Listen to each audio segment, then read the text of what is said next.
On this episode of Athletic Training Chats, we have Brian Regan, who is a chiropractor and an athletic trainer. This is the second dual credentialed provider we have had with these two credentials, the other one being Dr. Ken Cieslak.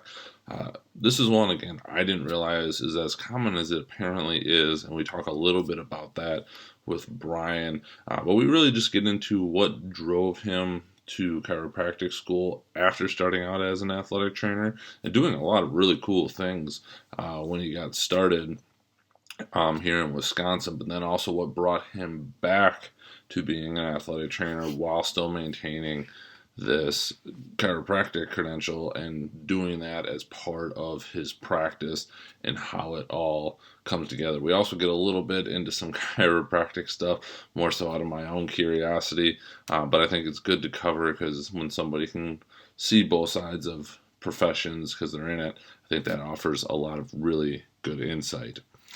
As always, we are powered by Mueller Sports Medicine. We can't thank them enough for doing what they do to help us out. Please check them out for all your sports medicine needs. If you got things coming up, we're also still working slowly, but getting there on the Throw a Lifeline program to help get things running with that and get another one out. And without further ado, please enjoy this episode.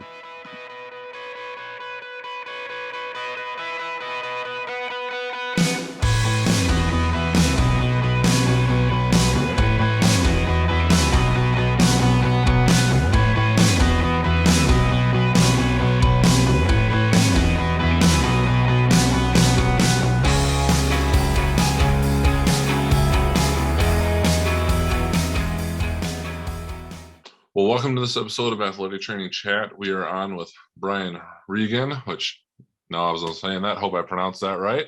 You got it. Perfect. Somehow a long time ago, I had this listed on a whiteboard that I needed to reach out to you to have a conversation. And I don't know if that was from a mutual student athlete that we talked about previously, or I just happened to see that you had this chiropractic and athletic trainer dual credential. Hadn't gotten to it yet, and then as we were talking off air, got to interview Dr. Ken Cieslak, who I went in thinking chiropractor, held on to the AT credentials, because I think I've only met one other DC AT in my career, and they were heavily on the DC side, not so much on the AT, which to me made sense. But Brian has contributed to our Throw a Lifeline program, which we're still going strong, trying to get rolling on that one. So thank you for that. But then also spurred the opportunity to have a conversation and just kind of being in a little bit different part of your career than Ken. We'll have some good conversation there, but then also some of the stuff you've done already within your AT career has been awesome as well. So I think it'll all be good information. But before I keep rambling, I'll turn it over to you to just give a little bit more of your background, kind of what you've done in AT and kind of how you landed where you are currently. And then we'll jump into some of the questions. Sure. Yeah. So I think it was one of my former athletes that I believe he went to UWL, that after he left me was like, you got to meet this guy. You'd love his stuff. And I think it was clinically pressed that he was bringing up, because I don't know if Athletic Training Chat had existed yet. Probably not yet. I'm in Dubuque, Iowa. I work at Dubuque Hempstead High School. I'm a Dubuque native. I went to Clark University for my undergrad. After that, I honestly, it was kind of weird that, I'm sitting in front of you as a chiropractor, because I honestly wanted to work in the performing arts as an athletic trainer when I first started.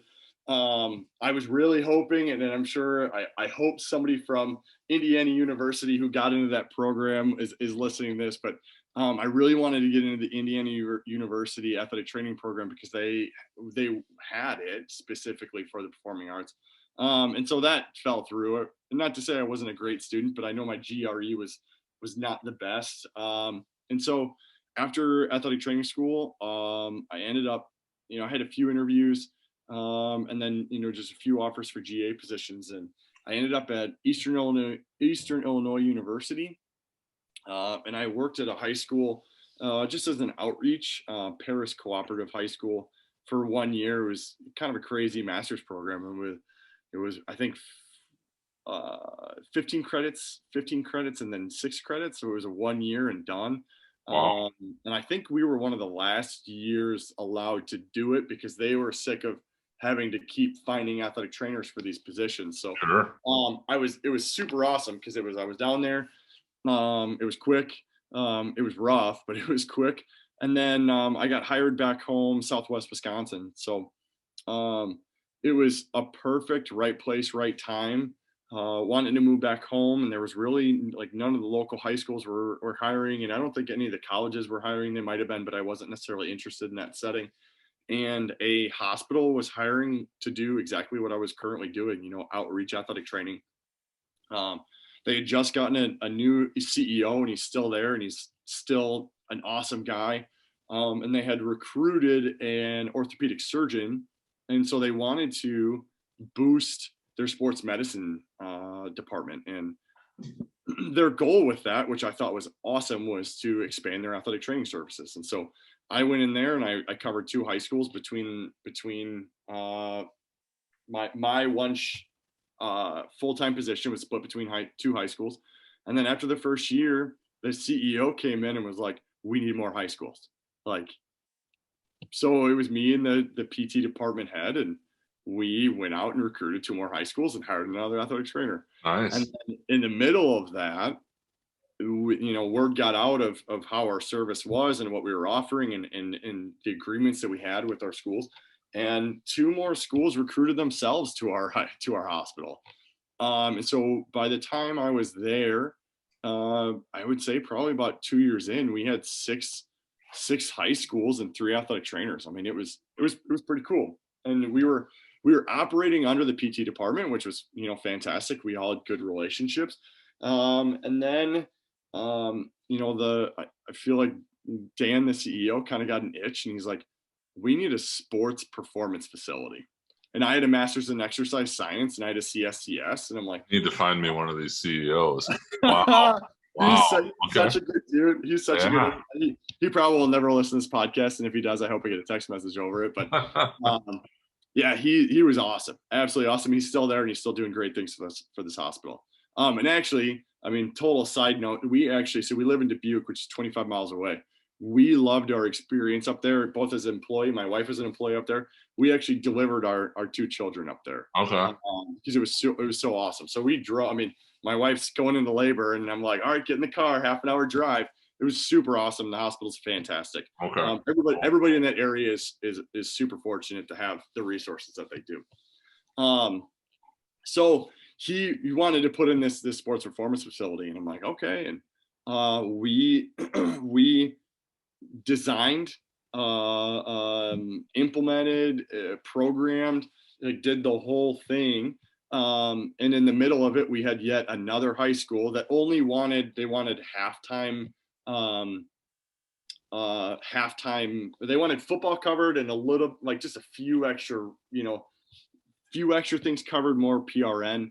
And Sure. so we hired yet another athletic trainer to come on. And then I took over that part-time contract and then that sports performance facility.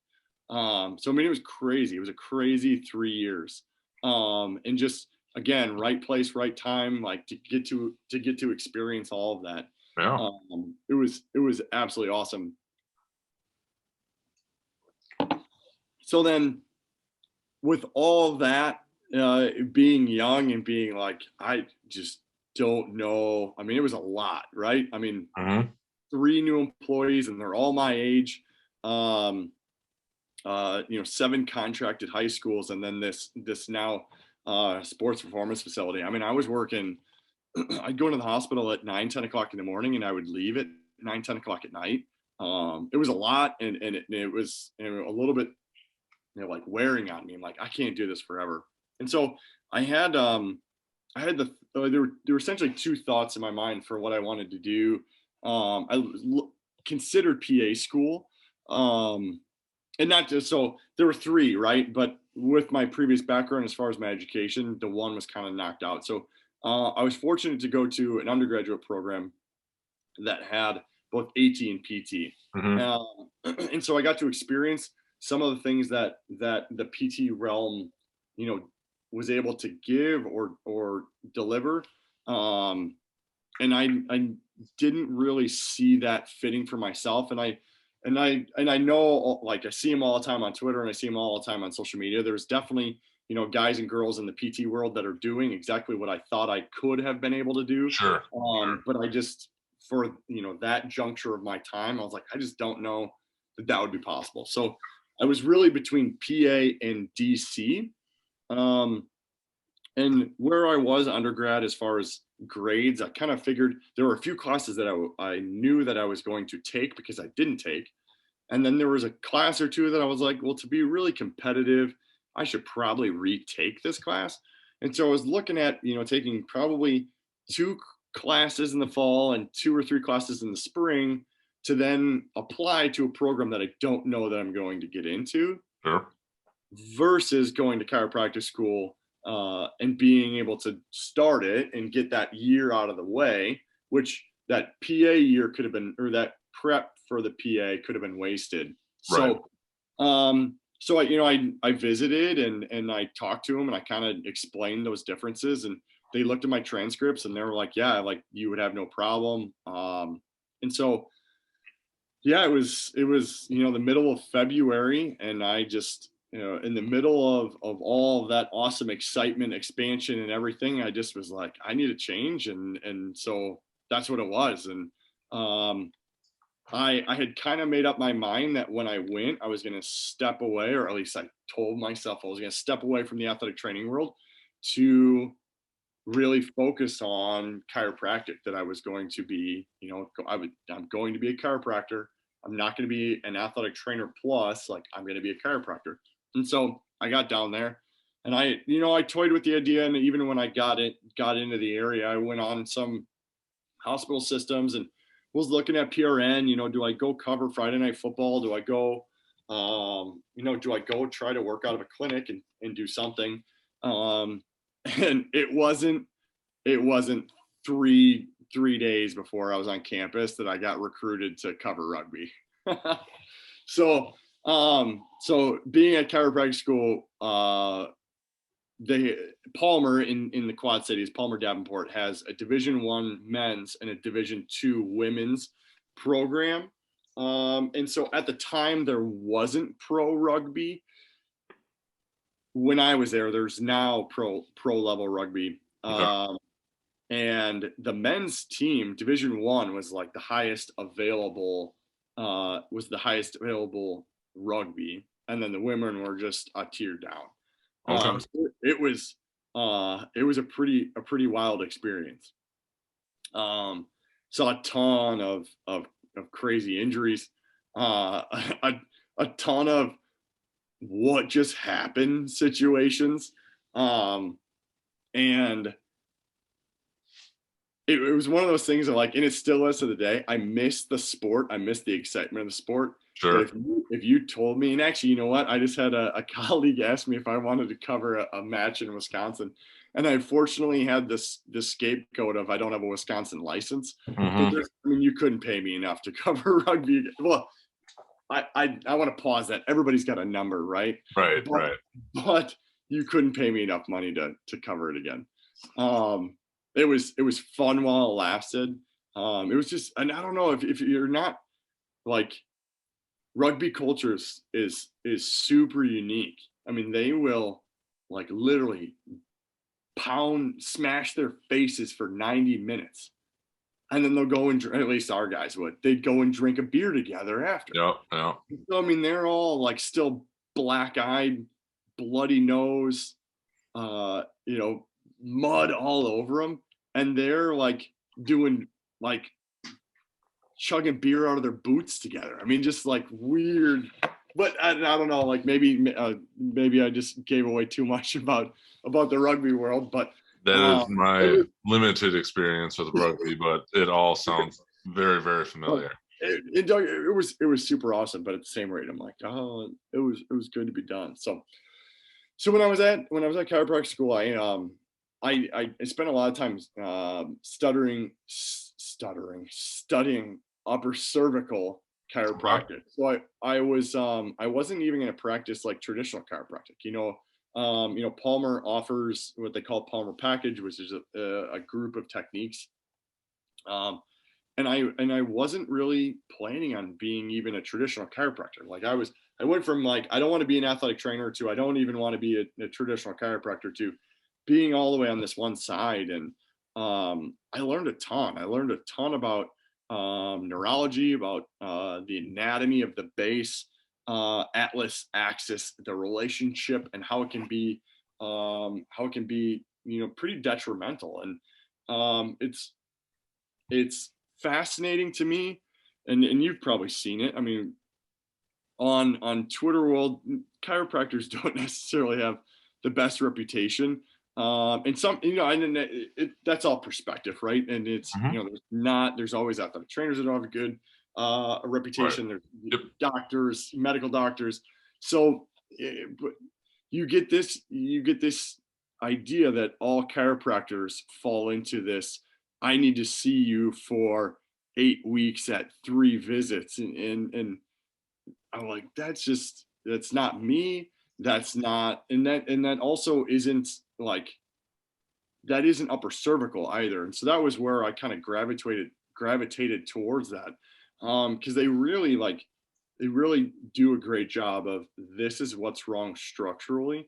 Here's how we're going to correct it. So I don't know if you've had a chance to, oh gosh, of course I'm on air and I'm now drawing on his name. Vince, it's not Vince. He's an Atlas orthogonal doctor. Oh my gosh, we're gonna have to cut this, but I'm gonna get back into it. I'm gonna look it up quick because the dude's. Okay, here we go. So Jim McMahon, former NFL football player, went to an upper cervical chiropractor who practices a technique called AO. And there is a video on YouTube about him and this doctor.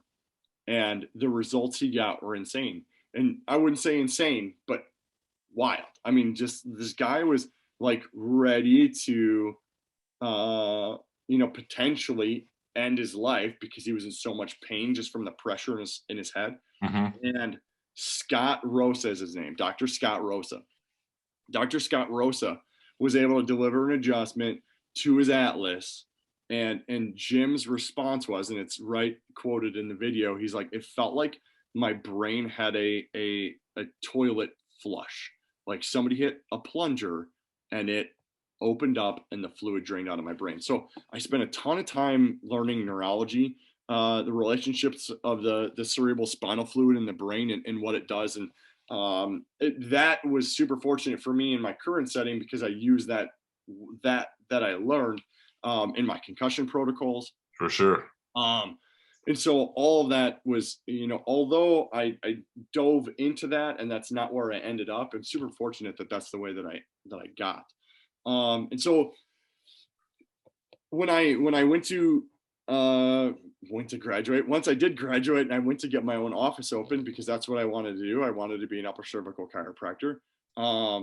When you have as much student loan debt as I did as a chiropractor, and my wife was a PT, and have as much student loan debt as she had, and we had already purchased our house.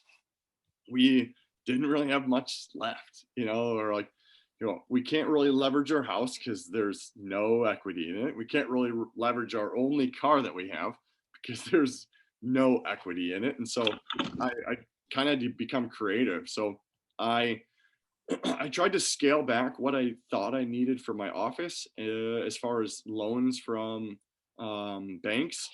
And, maybe I would have, could I have done a different route if I would have found the person that would have done the right things? I'm sure I could have.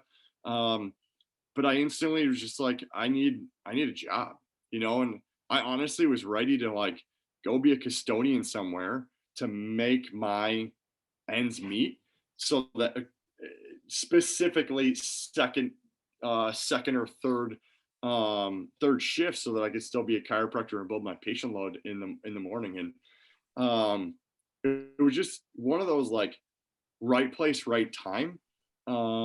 the athletic trainer at Hempstead High School, left, and uniquely enough, she's a friend of mine from our undergrad, and um, I called her and I was like, "Hey, why are you leaving? Are you um, like, is there something wrong of this position that I shouldn't apply?"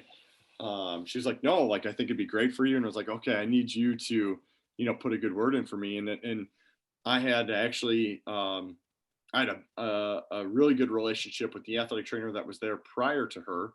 Um, and I called her, and it was super funny. I mean, she was a good friend of mine, a clinical instructor of mine.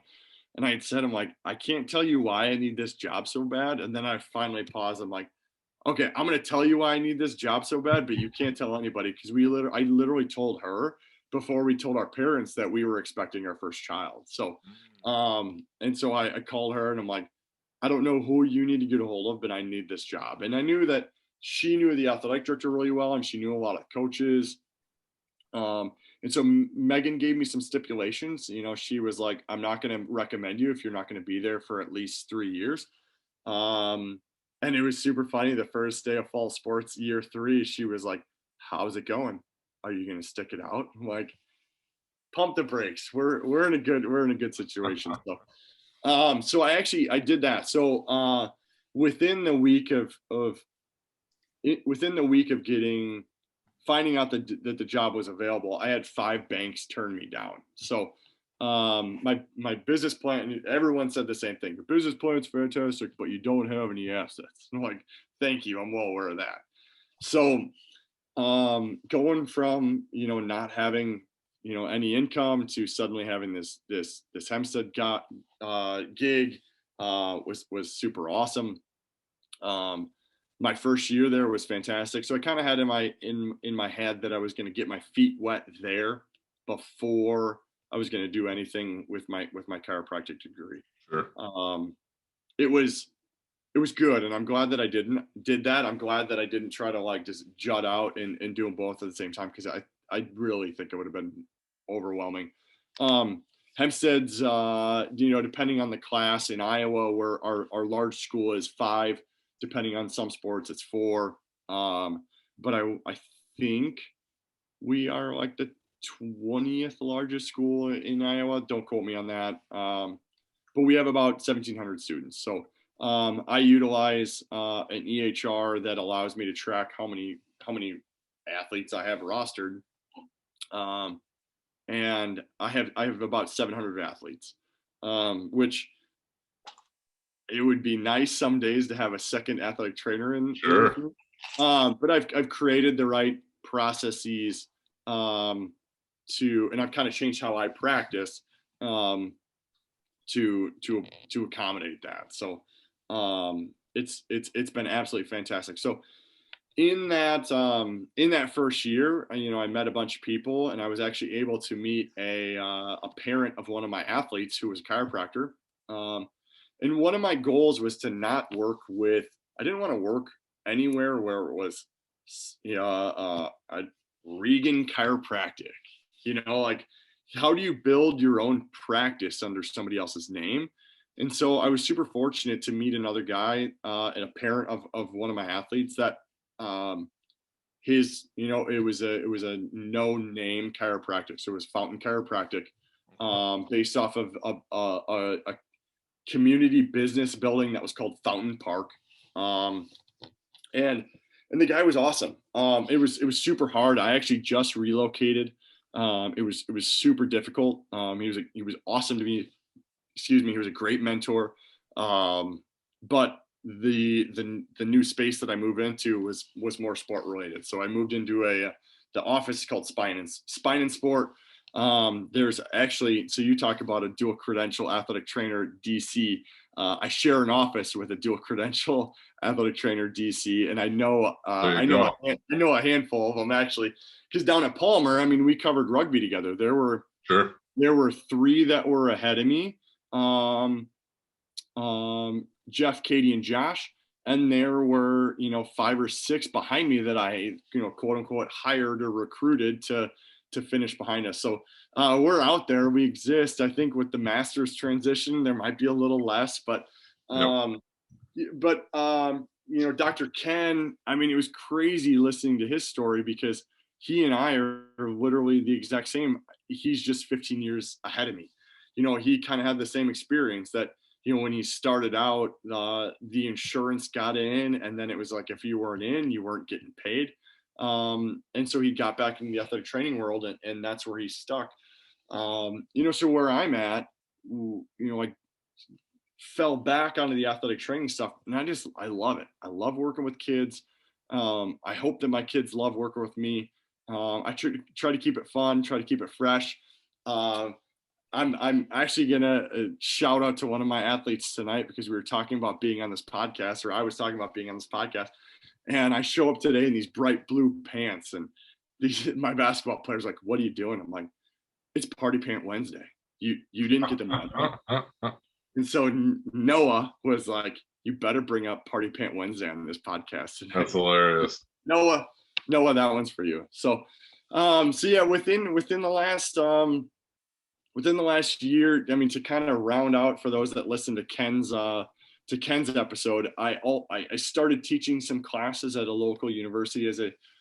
We have 3 universities in town. 2 have 8, I would assume they're still ATEPs. One's transitioning. One is still transitioning to the Masters. They will hopefully take their first Masters cohort this summer. One just graduated their first Masters cohort. And so I'm a preceptor for both of those programs, and I teach 6 credits for a third university in town that I teach care and prevention of athletic injuries, and then basic human nutrition. So to kind of match Ken's very unique career, I'm right there with you. That's awesome. After that episode, I actually reached out to him like, "You're not going to believe this, but I'm in Dubuque, Iowa, and you and I have a lot in common." So it was pretty good. The care and prevention, those classes kind of came out of nowhere. It was, I got a phone call from that program director, and their athletic trainer at the university that had a master's that was teaching those classes had left. He's actually practicing in southern Wisconsin, not southwestern Wisconsin, southern Wisconsin. And their program director was kind of in a pinch, and he had 10 days to find an athletic trainer to teach care and prevention. Not just an athletic trainer, but an athletic trainer with a master's to be able to teach. Sure. And so I had in my head that I thought it would be cool or enjoyable maybe to teach, but I wasn't expecting to teach, let alone 2 classes in the middle of the fall. So the fall was pretty busy, and I'm super, fortunate for my wife, because she picked up a lot of slack, if you will. I had to work a lot, and it was like once the kids went down, it was an hour of class prep, and super thankful for her, because I wouldn't be where I'm at right now with my career if it weren't for her. So, I mean, so that's where I'm at right now. It's winter season.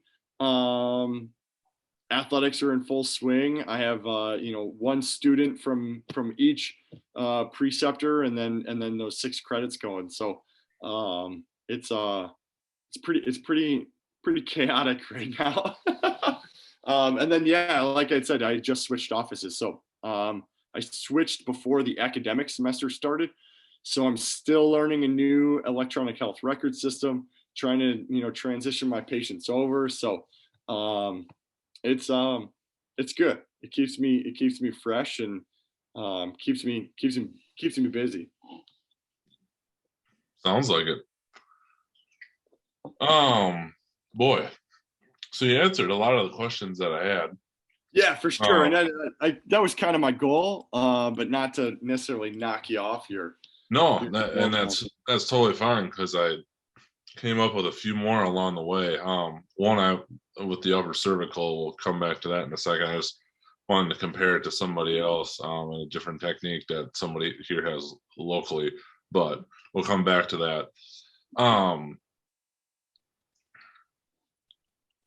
I had the same kind of sense when I was talking to Ken, just about like, man, what a cool and unique skill set to bring to athletic training. Like, just the knowledge base, like you had referenced about like neurology and all the different things that there's just not enough time in any athletic training education program to get to that depth, and the impact that can have for your patient care, how great that is. But ultimately, I guess one of the questions is I had, and I think it could be interesting, just given the job market for athletic training now, it's kind of its own unique thing. I looked at going to chiropractic school after my master's program because I wasn't finding the job that I really wanted to go and, move for. But going into student debt that much further scared the crap out of me, which kept me away from it. But Yeah. but knowing that there's these other athletic trainers that have done it, yourself, and still going through where you're able to find this balance of the secondary school AT, which is a heavily demanding position, yet still being able to use your chiropractic degree. So it's not like you just picked it up for however many tens of thousands of dollars and that was it. What advice or like guidance would you give to an AT that's maybe going to be finishing up their MSAT, isn't finding the job that they want out there, or wants a higher value, or is thinking about going back to school? Sure. Yeah. So, I mean, I feel like they're kind of a loaded thing there. Sure. I'm in a super unique situation. So I would say, and I don't know the numbers, and maybe you would have a better interpretation of it. The number of athletic trainers in the secondary school that are outreach versus owned by the district. Mm-hmm. So I don't think that, and I don't know, I could be wrong. Those that work for the big, PT companies, I can't imagine that my position exists if I'm an outreach athletic trainer in that setting. Okay. Because I can't imagine that school, sorry, not school, because the school would probably hire me, right? But Sure. I don't think that the PT company or orthopedic company Or hires hospital system. me Yeah. hires me to perform those services if I'm also a chiropractor and I'm opening up my own office over there, if that Mm-hmm. makes sense. So I'm unique in that, like, my school district owns me. They are my number one. I anything that I do additionally, I go straight to my HR manager. She's super awesome. Her daughter was my athlete. We have a great relationship. And the minute before I even post anything on social media, she gets an email, and it's like, just so you know, I'm about to post this. It has nothing to do with my position at the school district. I'm forever going to honor, what it is, my contract to you. And so that, I think, is kind of a dilemma.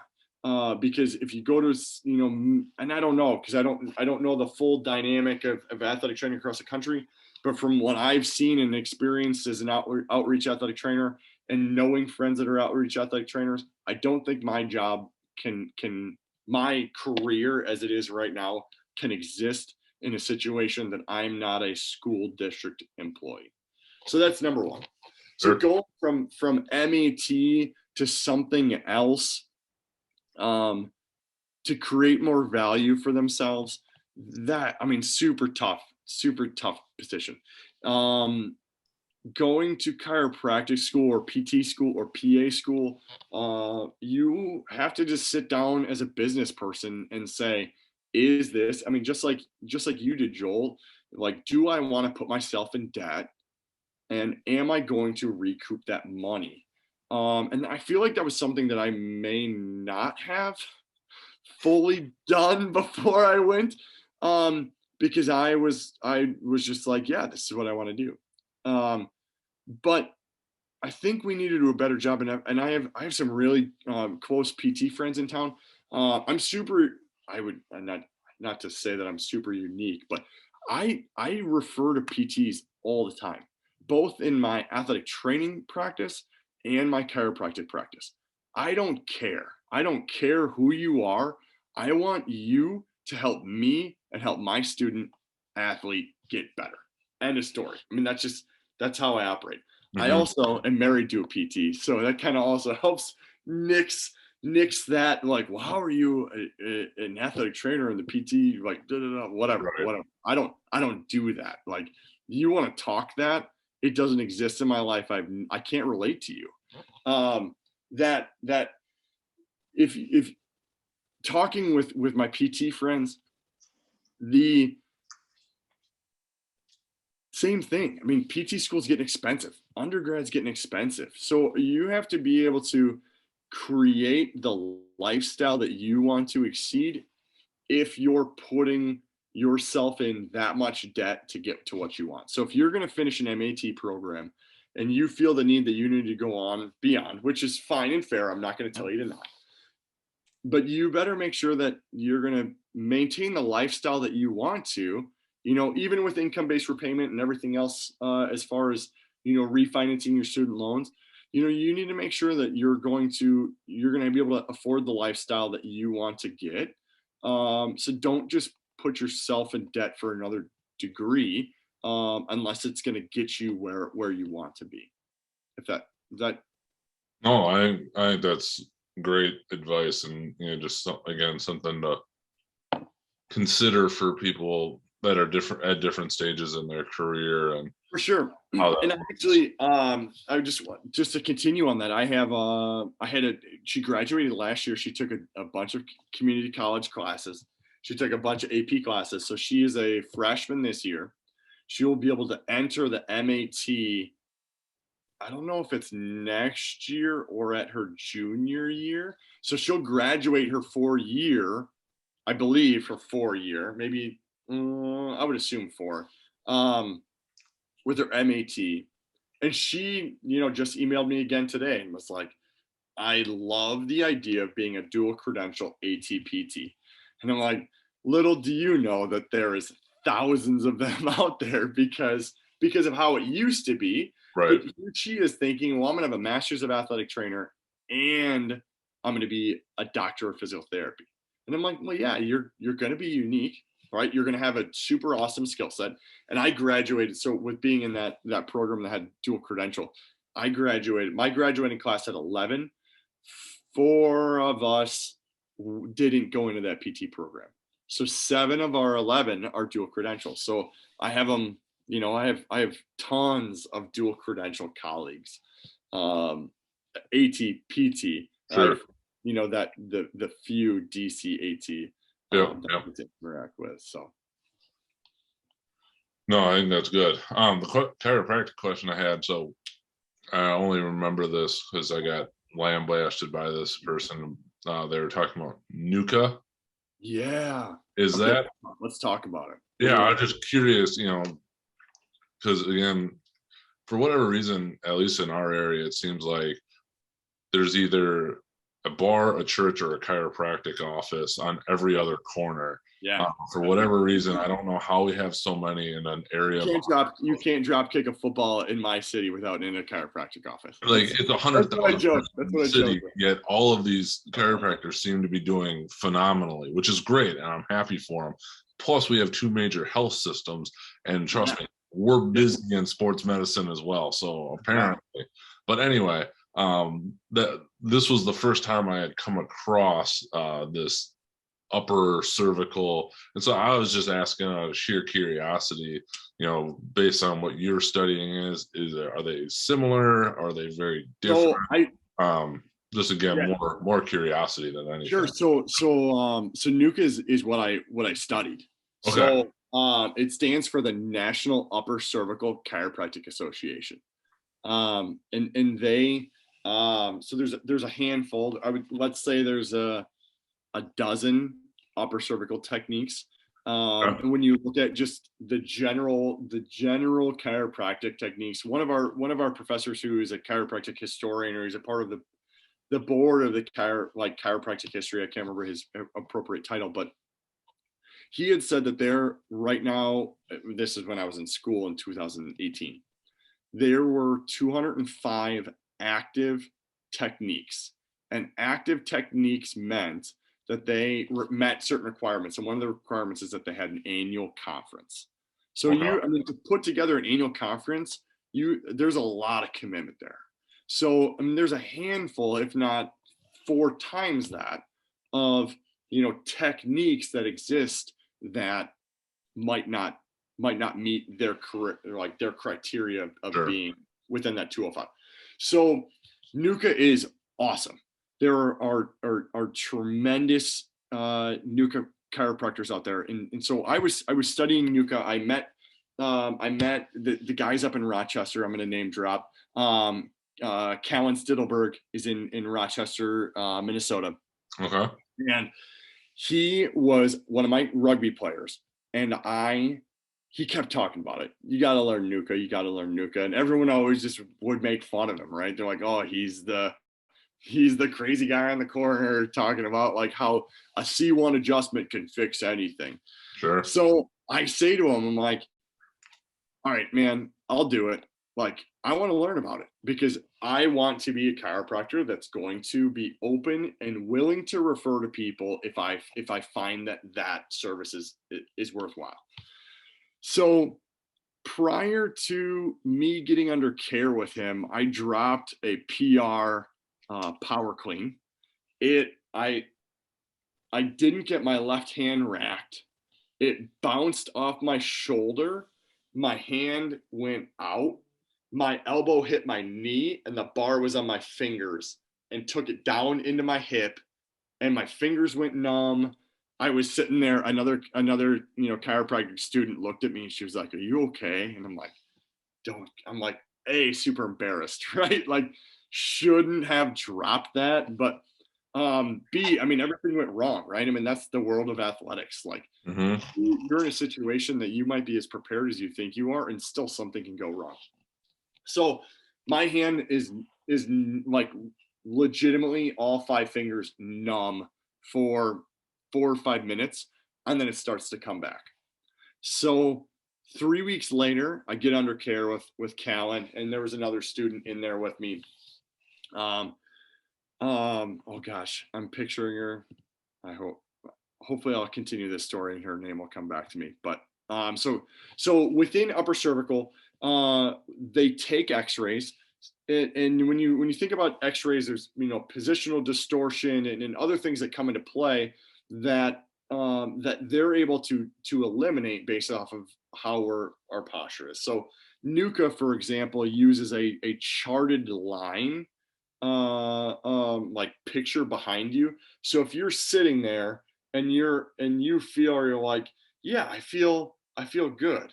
Like, this is what normal feels like. Well, we would be able to see that your right ear is an inch or inch and a half lower than your left ear. So when we put you then in the X-ray unit, and I say the collective we, I don't practice NUCA anymore, but when we put you in the X-ray chair, we're going to line you up like exactly how you think or your body perceives neurologically perceives you are standing in space. So when we then take a picture of this, or they then take a picture of this, I'm going to start using the word they because I don't practice NUCA. When they take a picture of this, they can see then how the spine, the C1, C1, C2, and then the skull, how that relationship is. Mm-hmm. And more importantly, like, they're not talking about bones. They use the bones as a lever, but what they're really looking at is how that spinal canal is, because it affects the neurology of the brain stem as it's coming down. So they are able to look at postural distortions via cranium, C1, C2, neck, and they pretty much refer to C2 through C7 as neck. That if there's a distortion there, through the reticular formation in the brainstem, can affect the paraspinals of the entire back. So you can see a pelvic rotation, you can see a pelvic lift, you can see an anterior posterior tilt. You're going to see a functional, maybe not necessarily structural, but functional leg length change. And you might see that external rotation in a hip into the foot or hip into the foot. So it's tremendously powerful things. if you have an opportunity to go and shadow a NUCA doctor's office, you will be astounded by the miracles that happen in that office. And I don't mean to be like, oh, they're miracle healers. I kid you not, some of the wildest stories of people getting relief have been while people are in a NUCA, National Upper Cervical Chiropractor Association's office. The one lady, and I don't want to give too many details because it, I don't want to even skate on the tails of a HIPAA violation, but the one lady had a parachuting accident. She broke C1, C2, C3, had to have them wired together. She broke both legs, was literally ready to commit suicide, And her last stop was into this chiropractic office, and her pain went from 10 out of 10 to 3 out of 10. And that was 6 years ago. And she was telling me a story and she was just in tears because, and she even, when she had the consult with the doctor and the doctor was even getting teared up a bit, the doctor had to call somebody who was like, I don't know if I can help you, just based off of what had happened. And then that doctor's mentor was like, she's not fused. There's probably a little bit of movement there. And so the worst that can happen is that, it doesn't help her. So the difference between that adjustment and a traditional chiropractor, or, that cracking, twisting, popping adjustment, is that it's a off of those x-rays, they derive a vector of misalignment. So they know exactly which way that they want to press. They have the patient positioned in the perfect position. And then they deliver a very soft, gentle correction. And so people look at it and they're like, it's wild. So my experience of it, I drop that power clean. I get my first adjustment. I'm laying on the table and my hand is on fire, like literally on fire. And I'm like laughing. And so I'm telling the story to my to my student doctor, and I'm like, you're not going to believe this. And they're like, what? I'm like, 3 weeks ago, I hurt this hand and my hand is on fire, the exact same sensation it was when I did that 3 weeks ago. And they were kind of like, okay, cool. Like they weren't worried about it. I'm like kind of freaking out about it. I'm like, what do you mean? Okay, cool. Like, my hand is on fire. So then my three years before chiropractic school, I had a pretty nasty scar. So later that night, I'm sitting in my apartment and I'm studying, and I felt like spiders were crawling up my arm. And so I kept like hitting my arm, and it was pretty much a keloid. Like, it was raised, like discolored or like darkened, like very difficult. It hurt to stretch my arm out. It hurt to do any soft tissue on it. It was like doing literally everything that I knew to try to get it better, and it just wasn't doing anything. I get that adjustment. 5 hours later, I felt like I literally just tinglies. I kept hitting my arm, and I finally took my sweatshirt off, and I'm like, the scar had opened up. Like, it had new red, deep striations in it. Like, it stretched out and was healing.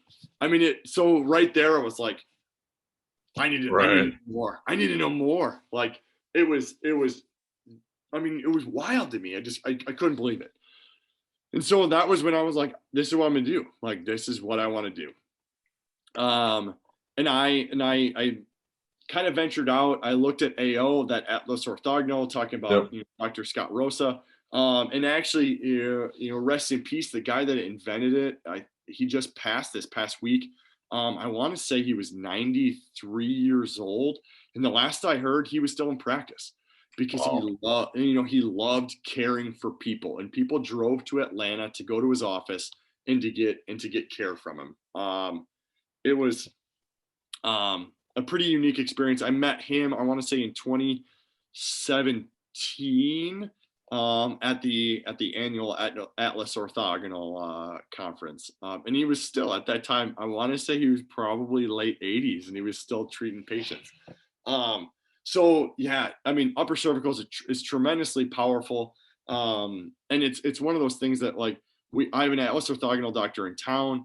The next closest AO or the next closest NUCA doctor, I want to say, is in Madison, and she's super awesome. And actually, I've had patients at my chiropractic office that have almost been like you probably should go drive up to Madison and see her. Sure. I know that there's a doctor in your area in Toma. Okay. That is, I mean, he is lights out. I shadowed him 4 or 5 times. And if I ever had anybody in your area that, was struggling with concussions or back pain that just wouldn't sort itself out, I mean, he would be the first person that I would send people to. I mean, he's just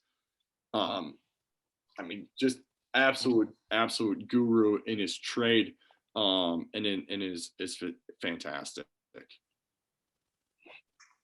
I appreciate you going into it. I always have been curious, but never went and checked it out, because we have a NUCA practitioner in our area, and yeah, just had never really dug into it. And yeah, it's one of those things when you think about it, you're like, it sounds so outlandish, right, that you wouldn't consider it. But in my experience, if you find the good, like the right doctor for you, and the thing that works for you, run with it.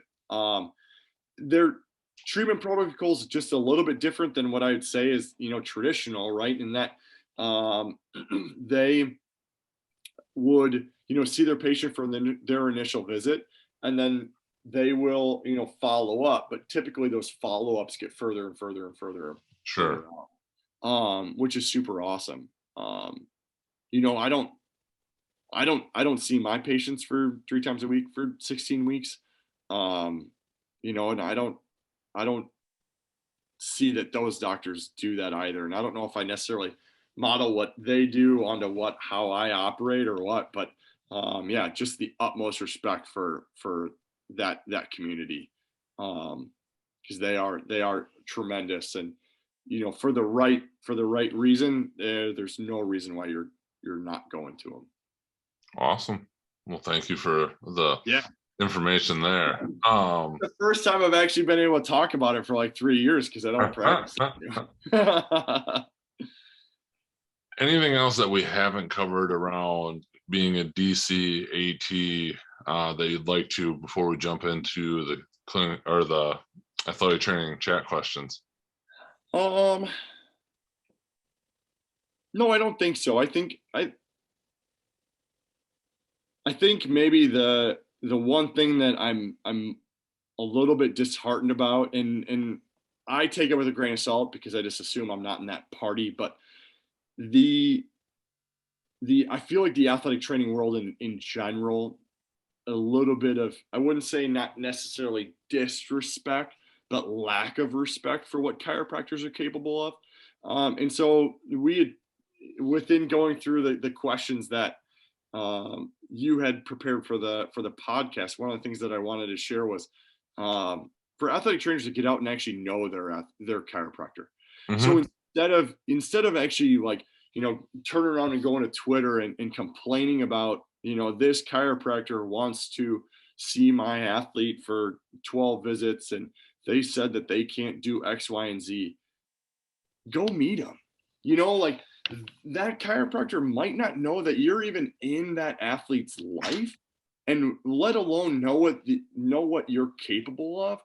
Chiropractic started in the early 1900s. I don't know necessarily the history of athletic training, but there are a lot of DCs that would have gone to school before a lot of athletic trainers were even in their area. So there might be an athlete or a chiropractor in his 60s or 70s that has no idea what an athletic trainer is, and he knows how to fix things. And sometimes fixing things can take a little time. And so when they get that, well, I got to go see him for 12 visits, or I got to go see him for 3 or 4 weeks, like sometimes things take time to heal. And instead of, going on social media and complaining about it, introduce yourself to that chiropractor. Go explain what you do and explain how you can be a resource to them. And I would assume that when you do that meeting, they're going to have that same relation or same conversation with you. They're going to explain what they can do to help you, and help you get your athletes better. I feel like that's the most difficult line that I currently carry with my role, is that I hear that and I want to fight it and I don't know how to, because chiropractors aren't all bad, right? Don't get me wrong, everybody's got their bad apples, but they're not all out there to remove athletes for a month because of X, Y, or Z, or take athletes out of play.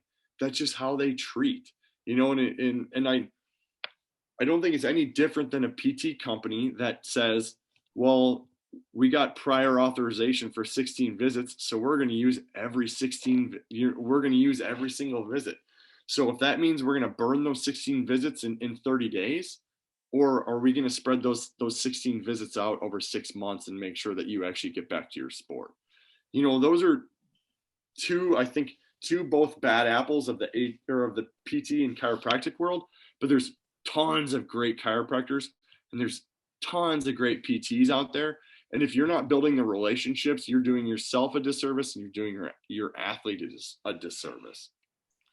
Yeah, I think that last point is so important. My initial professional introduction to a chiropractor was a very good one when I was working track and field at a big university. He was a former track and field athlete there, big ART person. Yeah. That was his specialty, which vibes so well with obviously track and field. So it was all soft tissue work and then adjustments if people wanted them, but it wasn't just adjusting for adjusting's sake. So sure. Personally had a great interaction right off the bat, then ran into a couple at another job that it wasn't so great. It was a lot of the, even though they had worked with the athletic department for years and knew what we were able to do, they were still doing a bunch of the same stuff there, which was ultimately being charged back. And, things that weren't, they could have just had us do. But then I remember at my previous role coming in hot with a chiropractor that wanted to volunteer to help, just wanted to make sure I had set the ground rules. And guy ended up being one of my, standing up in my wedding type of a deal, just because the relationship was there and we were able to work, and he wasn't coming in to, hey, I'm high and mighty and I'm going to fix everything. It was a great compliment. I learned a ton from him. We've done, stayed in touch, obviously, for a lot of things. And so it is so much of just kind of finding those right relationships and finding those vibes. As you said, some are just going to come and probably want to, just adjust as much as they possibly can and, be the hero, because people will get off the table and feel great for 20 minutes or whatever it is till they go and screw it all up at practice. But I think that is such an important point of, establishing those relationships and how you can complement each other, because everybody's busy. So if you can make it a way that it's going to benefit both sides, that's the way to go. Yeah. All right. Well, jumping into these AT chat questions. Just looking at your response to this first one, but also just from this conversation. Well, where do you see athletic training going in the next 5 to 10 years? I don't know. I don't know if I can say this. Me neither. I'm like, it's so being the preceptor for 2 programs. I don't know. I mean, and it's super hard. I was just on the phone with my mentor, my athletic training mentor, who's now transitioned from D3 athletics into the industrial setting, and he had already kind of predicted that when we transitioned, we were going to have a drop in athletic trainers. And so he went to his higher ups and was like, we need to recruit, and we need to recruit hard now, because in 4 years or 5 years, it's going to be impossible to find athletic trainers. And I feel like that's where we're at. I'm fortunate that I don't have to fall into that anymore, right? I'm not in that outreach setting. I don't have to do any recruitment anymore. But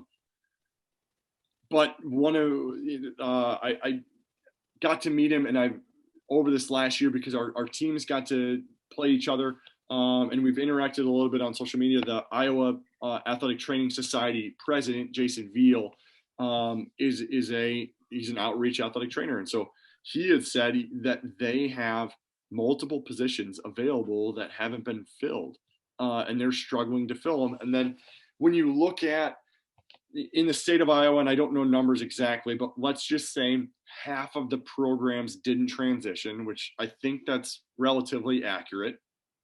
And then you look at those programs that did transition now have half the number of graduates. And I do know that that's true based off of what I've seen with the preceptor groups that that I'm with right now. That we went from having our athletic trainers in the state. So we will have a shortage of athletic trainers. So if you're in a high school setting or an outreach setting and you want to provide that service, and you finally lock up that contract with that difficult school district, you might not find the staff to fill the position. Right. And that's so unfortunate, because people have done so much hard work, trailblazing the path to finally get an athletic trainer in every high school. And it's just unfortunately not going to happen, because we don't have the athletic trainers to be on the ground. So I don't know. In 10 years, I don't know. That's my personal opinion on it. Like, I hope some ATEP, people don't get upset with me about it, but that's just what I've seen and what I've heard from colleagues, and what I'm seeing as a preceptor. Yeah, that traditional setting, it seems like, the goal to have everybody, every high school have an AT is absolutely a goal that should be met. But and I don't disagree with that. I absolutely, right, being in this setting and being in my current role, every high school, whether if you're at a small high school that can't afford it, if you have an athletic trainer, I don't agree with the ones, I shouldn't say I don't agree, but I don't think that it's a great service that you're only stopping in for an hour a week, right? Like, I don't think that that's doing anybody a service. And even as an outreach, like, that's not great PR. Like, they don't care about us to stick around for longer than an hour, But if you can make it work where you're there for an entire evening just to cover practices, and it's not even about covering practices, again, going back to the building relationships, that you're there and you're visible, and people know that you care, and that that they know that you can help. And so if you end up covering 4 different high schools, and you're there Monday, Tuesday, Wednesday, Thursday, and Friday, you rotate, but they know that you care, they know that you're present, and you're building those relationships, that's still better than nothing. Right. Yeah, I don't know. Because I don't want to be a naysayer of the MAT program, because I'm sure that there are plenty out there. But I also don't want our students, as we talked about previously, just about, continuing from an MAT program and going on into another degree. I don't want our kids coming out with $150,000 worth of debt and taking a $50,000 job. I mean, $50,000 to even start out, I mean, that would be a generous salary. And yes, it would. And to be 150 to be at $50,000, I mean, that's just, nobody's making that money back. You're in debt. Right. You're in debt for 25 years until your loans are forgiven, and then you pay the tax bomb at the end of it. Yep, it will be interesting for sure. I hope I didn't offend anybody in my. No, I think it's all valid points. And that was going to be kind of what I was going to say is, I still don't know how secondary school ATs do it, but just the workload and the hours, even if they're not outrageous in terms of the amount, just the irregularity of them, In my own personal, like, it was relatively well controlled when I was at the D3 level because we had a big enough staff. I was really busy during certain parts of the year that was understood, but then I could get back to a more normal, in quote, schedule. And now in my clinic role, it is the epitome of a normal schedule. And That's I, all you know, right? I just Is don't know that I'm ever yeah, going to want to go back from that just yeah, because I yeah. enjoy what I'm doing so much. And I think with this expansion of industrial and clinic and everything, that those are going to be the jobs that go because they tend to pay pretty well. I'm making a little less money, you know, all said and done, but my hourly rate, if you were to break it down, crushing it compared to what I was making before. Absolutely, And that's worth it. absolutely. So I And think your work-life balance, right? It totally changes. You're no longer nights and weekends. absolutely. Yeah. Yeah, other than it's harder to schedule podcasts because I don't have as much freedom during my day when I've got a clinic There we go. schedule. We got to get you full-time doing Right. podcasts. Right. What advice would you give to yourself if you could go back when you were a younger athletic trainer? um, I think the biggest thing in it's so my counterpart over our school district has two high schools, and my counterpart at the other high school, I don't know if she's taking a vacation day in her life, and I take my vacation, and Sure. she gives it to me about it. She's like, oh, Brian's taking another vacation day, Brian's going to do this, Brian's going to do that, and that's really it. Like, I think we get so involved with our sports and our in our careers that we don't take time for ourselves.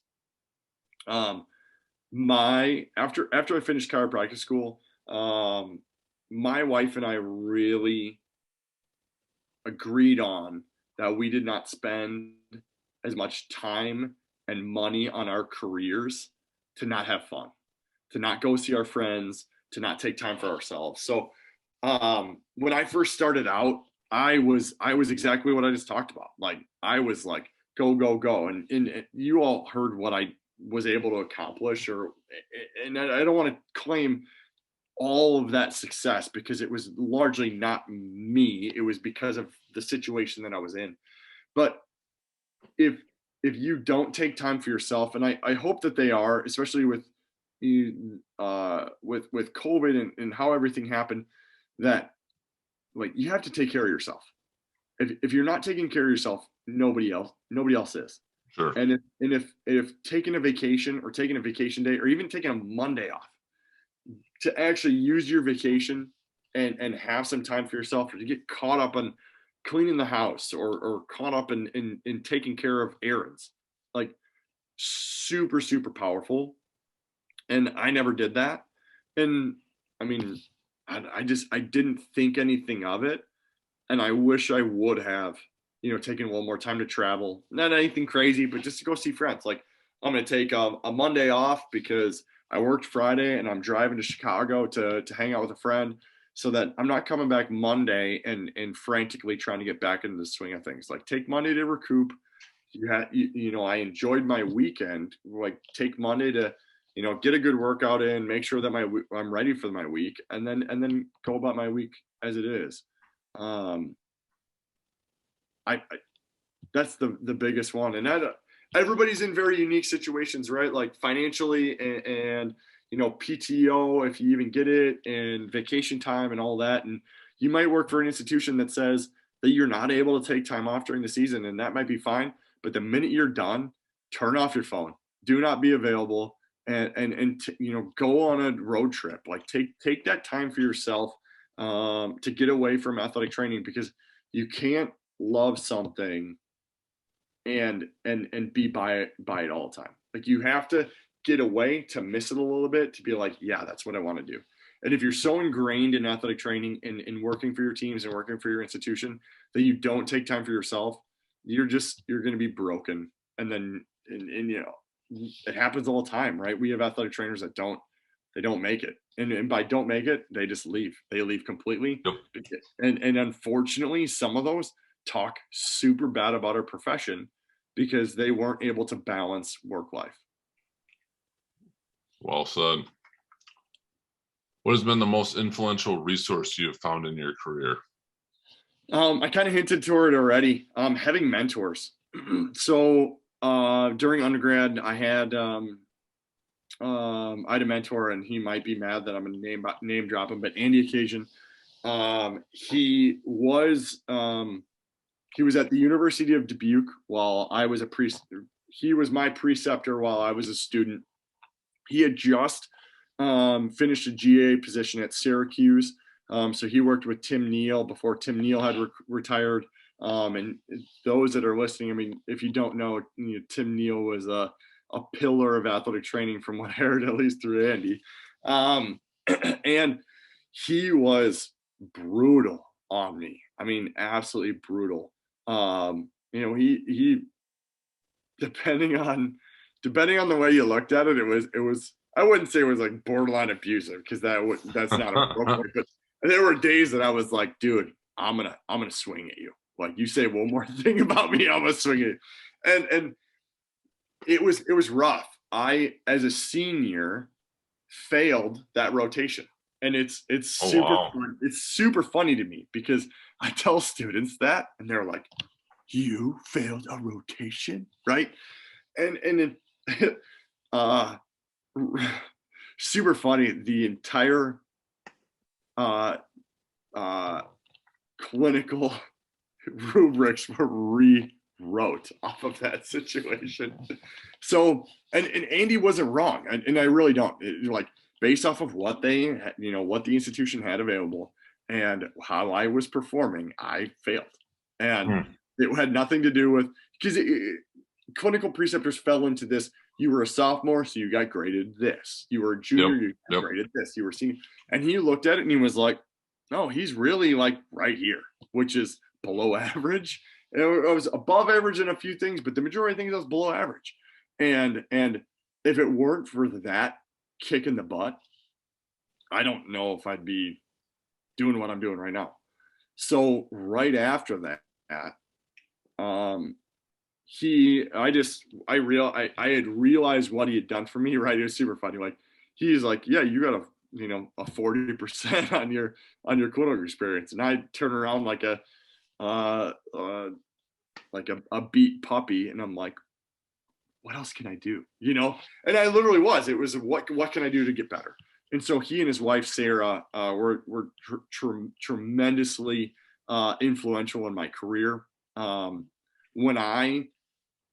When I was about to apply to PT school, he was the one that I sat down with, and it was super funny. And when I tell this story to the day, it's crazy that it still sits true. We were sitting down, we were having a beer and eating nachos at a restaurant, and he's like, Brian, what's the worst that happens? And I'm like, I don't know, I'm in a tremendous amount of debt. Like, I don't know. And he was like, you'll always be an athletic trainer. And I'm like, yeah.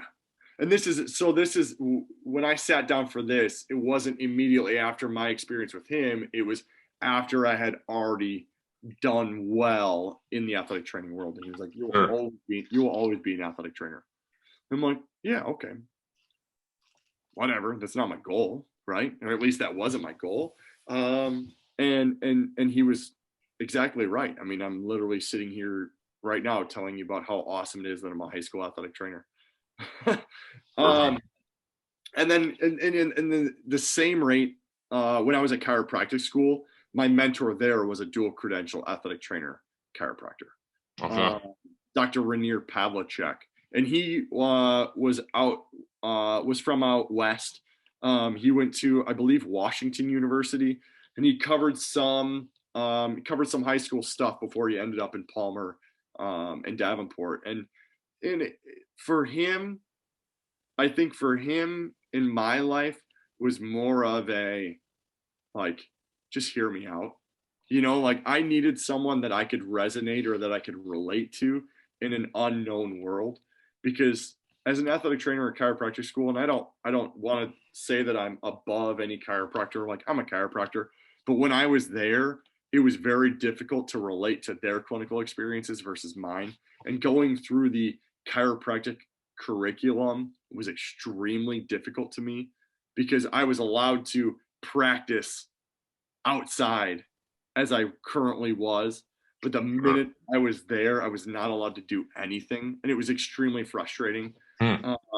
And I had to just abide by the rules. And he was super beneficial. Just here's how it needs to operate. And if it weren't for him, I would have gone just bananas during chiropractic school because he Yeah. really kept me grounded.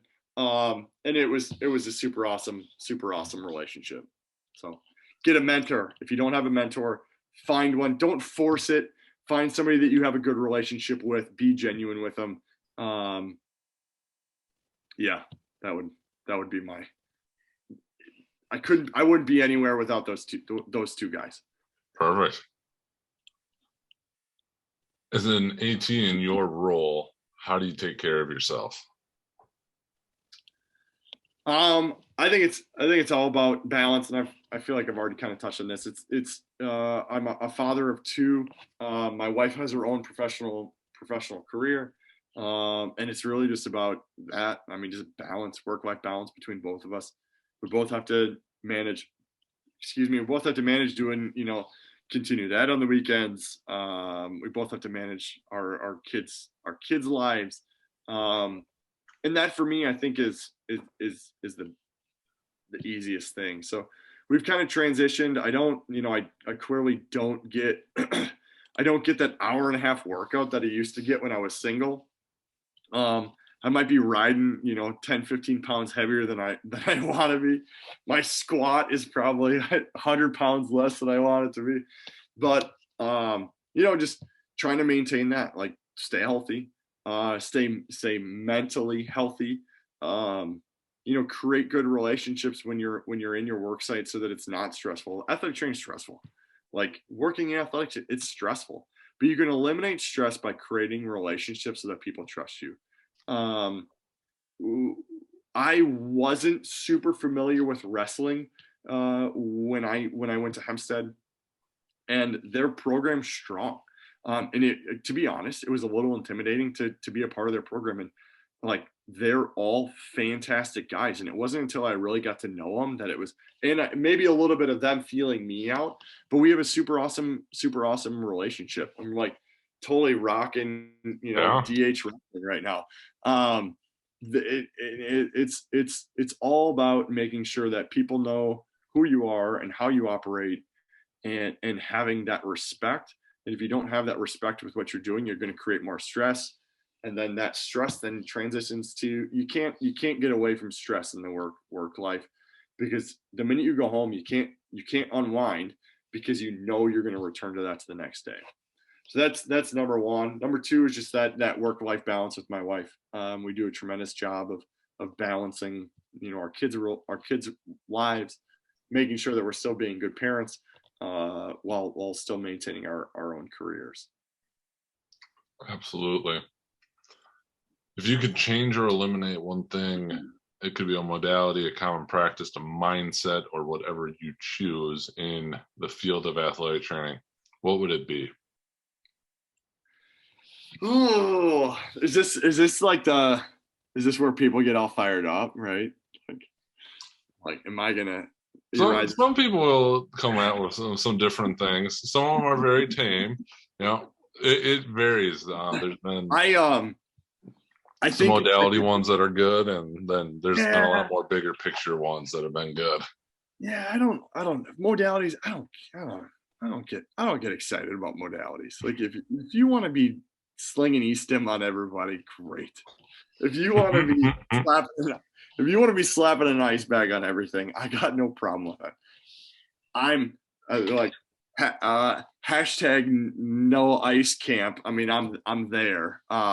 I have a pretty awesome picture with Gary Reno. If you haven't read his book, I've talked to Gary many a times, interviewed I have a several. pretty awesome picture with Gary in Indianapolis. I want to say in 2015.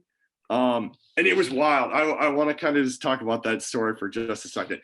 So Gary is so he's marketing the Mark Pro, Yep. and he's at NADA, and he's in like the back corner, right? Nobody else is there. Like, and I shouldn't say nobody, right? There's other vendors. The only people that came to talk to him we're professional athletic trainers. So I'm sitting there. I'm now a director of athletic training and sports performance for this small hospital in Wisconsin, and I have my staff there, and we're talking to Gary, and he's showing us all about the Mark Pro, and we're there for 45 minutes, and he's got it hooked up on me, and I want to say the Saints athletic training staff walked by, the Anaheim the Ducks came by.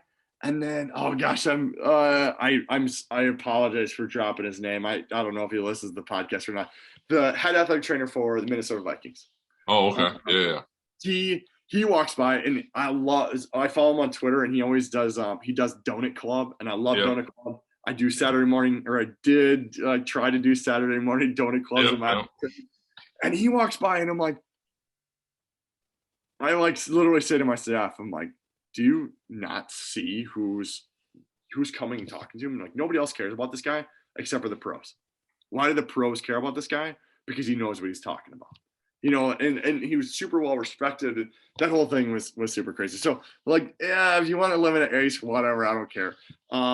It still has its place. Like, there's plenty of times where I'm like, okay, let's get you a nice bag. We'll see you tomorrow. Sometimes it goes back to that. You just need a little time. And that ice bag is the time. Yep.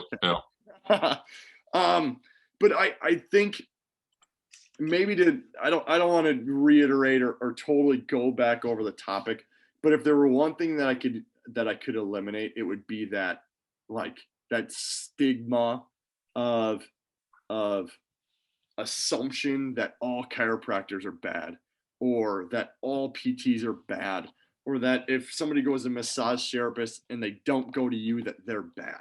It's not that simple. And I hope that as athletic trainers, we can start to appreciate that our athletes are just trying to do what's best for them, and that we need to look at what's best for them, not necessarily our ego. When I first started, it was, if I couldn't fix it, no one could. Right. And that's totally not the case. I mean, this is my 11th season as an athletic trainer. This is my third year of being a chiropractor. And there is still stuff that pops into my office that I'm like, I have no idea. And it's just, you work with the protocols or the systems you've established. And if you can't help them, you need to find them somebody that can. And sometimes that might be a chiropractor. That might be a manipulation. That might be an adjustment. That might be a PT or chiropractor doing dry needling. That might be somebody performing some sort of, what you would consider outlandish technique. If it helps the patient, awesome. Let's stop ostracizing the people because you don't agree with what's going on, because you don't know. I really think that that's what it comes back to, is people don't know, and now they're creating this idea in their head that they're wrong and they're right, and it's not right, and ultimately what it comes back to is it's not best for the patient. Well said. Last question: what does being an athletic trainer mean to you? Oh, it's me. I know I'm a chiropractor, and I know I have other credentials besides, but that's not like that's how I resonate. I resonate as an athletic trainer, and it's, what do you do as an athletic trainer? It's you help people function at their most optimum state. And so when I look at what I do at the high school, and this is literally what I said to them in my interview, like, my goal here is to help kids experience their athletics at the best of their ability 100% of the time, within reason, right? Like, if you have a concussion, we're out for a little bit. But if you have shin splints, I want you to function at 90%. Like, you you might be running through shin splints, but I want you to function at 90%. Can I get you to function at 95% with a day off? Yeah, maybe. But if you got a race and we need to work, then we need to work. And athletic training is giving that edge to our athletes to to operate or function when they might not have been able to otherwise. That we give them a chance to be successful when they couldn't without us. And I don't take any of my athletes' success for my own. I originally kind of felt that, going to state championships, and when I was in Wisconsin, won a ring with the girls basketball team, and it was super cool. But that wasn't my experience; that was their experience, and I was super happy that they were able to have that experience because I might have helped them get there. Love it. I think that's a refreshing way to look at it. When it comes to kind of those things, I got to be a part of a national championship. It wasn't my national championship. I didn't run the race. Yeah. I ran a little bit trying to chase people around the course just to watch. Sure. I got to be a part of it. Yeah. And it's not to say that you weren't, right? I mean, you probably did a rehab with the majority of those athletes. And to even touch on that, I mean, I had the Hempstead girls cross country won a state championship. And of that starting lineup, there were a handful that were regulars in my office. And I don't take credit for their performance because it was their engine, right? Mm-hmm. It was their motivation. But I was able to keep them running. I was able to keep them training. So there was that success for me, but that's not my state championship. Yep, I like that. Before we finish up, if people wanted to connect with you or follow you, what would be the best way for them to do that? Obviously, we'll look all this up. Yeah, so I'm on Facebook, Dr. Brian Regan. I don't know. I don't know exactly what the handle is on the other side of it. Yeah, you got it in there. I'll link it up. Okay. Okay. And then I'm on Twitter, singing DCATC, singing _. So that goes back to the whole performing arts thing. Nice. I did study voice during undergrad, so I did a handful of singing. I sang a handful of my friends' weddings, and done a few musicals, community theater at college, and so I don't do a lot of it anymore. Every once in a while, like I want to go out there and belt the national anthem, but I don't dabble anymore. Yeah, you're a man of many talents, from what it sounds like. But I appreciate you taking the time. I'm glad we got to connect up on this. I found it fascinating. I think that there's some really great points for everybody to take away. So looking forward to staying in touch. Absolutely, Joel. Thank you for your time. Appreciate it.